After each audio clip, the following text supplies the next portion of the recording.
করেছি বঙ্গবন্ধুর। বর্তমান যে সরকার আছে উনি সর্বোচ্চ ব্যর্থ একটা সরকার। আমরা আগে খুব ভালো ছিলাম, আমার মনে হয় আগের সরকারকেই আমাদের ডোনাল্ড ট্রাম্পকে জাতির পিতা বানিয়ে তারা ভাবছে ডোনাল্ড ট্রাম্প আবার তাদেরকে ক্ষমতায় এনে দেবে। কাউকে 500 টাকা দিয়ে বেজায় খুশি হলেও চরম উদ্বিগ্ন ভারত। কপালে চিন্তার ভাঁজ পড়েছে ভারতের। 300টি মীর জাফরের কোনো স্থান নাই এই বাংলাদেশে। দেশ এবং দেশের বাইরে থেকে আজকের এই ভিডিওগুলো দেখার জন্য যারা প্লে করেছেন সবাইকে আন্তরিক শুভেচ্ছা, অভিনন্দন।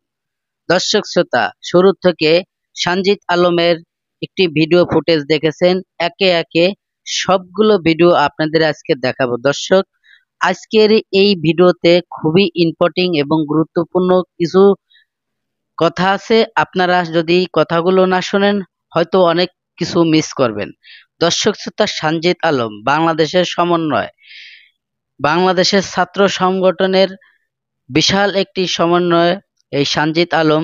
এই সানজিদ আলমকে সাবেক প্রধানমন্ত্রী শেখ হাসিনায় যদি ক্ষমতা থাকাকালীনই এই ধরনের কোনো কথা বলতো এবং তিনি থাকা অবস্থায় যদি এই কথা বলতো তাহলে কি হতো আপনারাই ইতিমধ্যে বুঝে ফেলছেন এবং অবশ্যই আপনারা কমেন্টে জানাবেন। এই সানজিদ আলম এবং হাসনাত আব্দুল্লাহ বর্তমান বাংলাদেশের একটি নতুন আইডল এবং তারা কিন্তু বাংলাদেশের ফাটাকৃষ্ট 20 কোটি মানুষের জনপ্রিয় এই দুই নেতা বাংলাদেশকে এখন চাঙ্গা করে রেখেছে।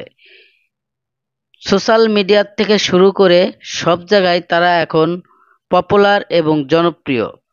এই সানজিদ আলম এবং হাসনাত আব্দুল্লাহ এরা কারা, এরা কোথায় ছিল?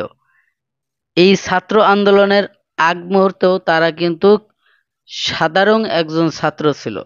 দর্শক, একে একে সবগুলো ভিডিও আপনারা দেখবেন, আমি বেশি কথা বাড়াবো না, চলে যাব সেই গুরুত্বপূর্ণ ভিডিওতে।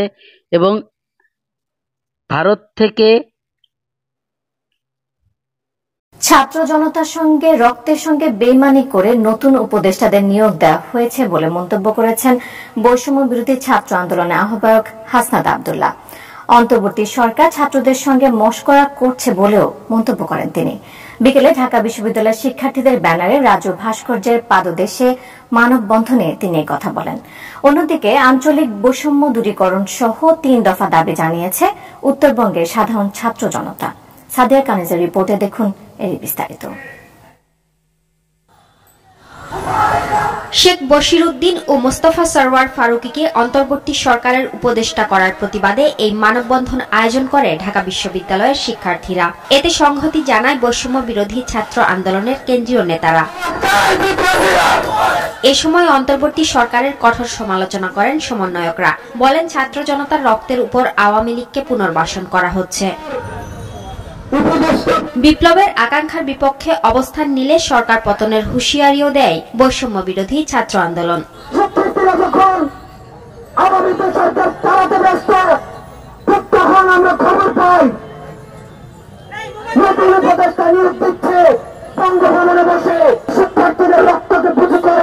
আপনারা যদি ভেবে থাকেন যে আপনারা উপদেষ্টা হবেন, আপনারা ভোট বাজিয়ে দিবেন,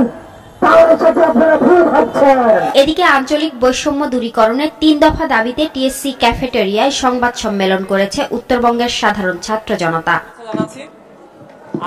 এ সময় সমন্বয়ক মাহিন সরকার বলেন, যারা বিতর্কিত এবং জুলাই আগস্ট বিপ্লব ধারণ করে না তাদের এই সরকারে থাকার অধিকার নেই। সুষম উন্নয়ন ও অন্তর্ভুক্তিমূলক নীতি প্রণয়নে উত্তরবঙ্গের 2 বিভাগ থেকে কমপক্ষে 2 জন করে মোট 4 জন উপদেষ্টা নিয়োগ করতে হবে। সরকারের বিভিন্ন প্রতিষ্ঠানে আমলা ও কর্মকর্তা নিয়োগে আঞ্চলিক বৈষম্য করা যাবে না। দাবি আদায়ে মঙ্গলবার বিকেল 3:30টায় রংপুর, রাজশাহী ও ঢাকায় একযোগে বিক্ষোভ কর্মসূচির ডাক দেয় তারা। সবাইকে শুভেচ্ছা জানাচ্ছি। সাদিয়া কানিজ, আরটিভি, ঢাকা। সুপ্রিয় দর্শক শ্রোতা, এতক্ষণে আপনারা যে ভিডিওগুলো দেখেছেন আশা করি হয়তো আপনাদের অনেক ভালো লেগেছে এবং আপনারা অনেক কিছু বুঝতে পেরেছেন। দর্শক শ্রোতা, অবশ্যই আপনার মূল্যবান মতামত কমেন্ট বক্সে কমেন্ট করে জানাবেন এবং ভারতের যে প্রধানমন্ত্রী নরেন্দ্র মোদী ওনার কপালে কিছু এখন চিন্তার ভাঁজ পড়েছে।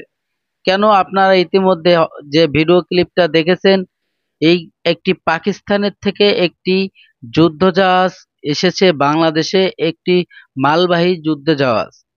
এখানে অনেক কি এসেছে এবং এই জাহাজের মধ্যে এত কিছু এসেছে এবং কি এসেছে এখন পর্যন্ত জাহাজটা কিন্তু আনলোড হয় নাই, যার জন্য এখন খুবই চিন্তায় আছে ভারত সরকার।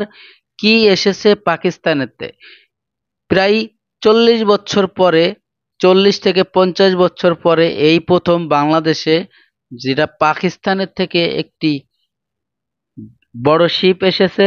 সেই শিপে এখন পর্যন্ত জানা যায় নাই কি আছে। তাই বিশাল একটি চিন্তার মধ্যে রয়েছে ভারত সরকার এবং নরেন্দ্র মোদী। পাশাপাশি রয়েছে আওয়ামী লীগের যত নেতাকর্মীরা, তারাও খুব চিন্তিত। তা বেশি কথা আমি বলবো না, চলুন সেই ভিডিও ক্লিপগুলো দেখি।